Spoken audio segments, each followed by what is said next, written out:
Неколку илјади луѓе под слоганот "Обедини се за слободата" протестираа во Британија. Судири меѓу полицијата и демонстрантите кои маршираа во центарот на Лондон, спротивставувајќи се на полициските предупредувања да одржуваат дистанца поради ограничувањата заради ширењето на коронавирусот.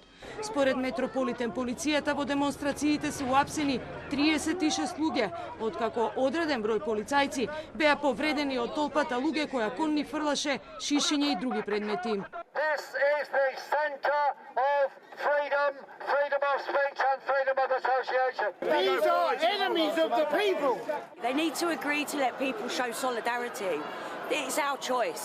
It's our choice at the end of the day, and that's what they're doing. They're taking our freedoms away. Активистите за човекови права порачуваат дека ова е брутално однесување на полицијата кон граѓаните, на кои им се скратува слободата на протест, бидејќи на отворено ризикот од пренос на вирусот е многу мал. There seems to be a big attempt by the government to curb our right to be on the streets and to be out. But we say that we have a really important message and we're not giving up our right to protest. Долга година карантини, затворања, ограничување на движењата и забрани за протести ги изнесоа на улица и граѓаните во Германија и во Канада, кои си ја бараат назад слободата на движење и на изразување. Во исто време пак зголемувањето на инфекциите во Германија ја надмина критичната точка, што е фактор според кој владата утврдува да воведе нови, построги мерки.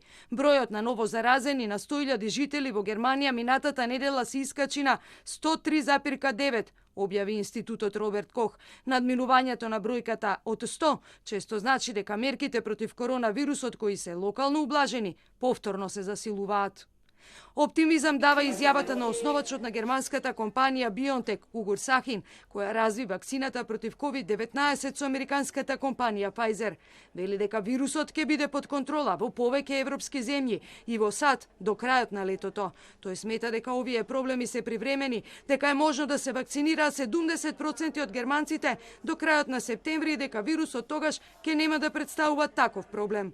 Предупредување до AstraZeneca пак упати председателката на Европската комисија Урсула фон дер Лајен, која вели дека оваа компанија може да се соочи со забрана за извоз на вакцини кои се произведуваат во Европа доколку не ги исполни своите договорени обврски. Шефисата на комисијата кажа дека компанијата исполнила само 30% од 90 милиони дози вакцини кои ги вети во првото тромесечие од годината. Таа рече дека Европската Унија во моментов не може да донира вакцини против коронавирусот на посиромашните земји.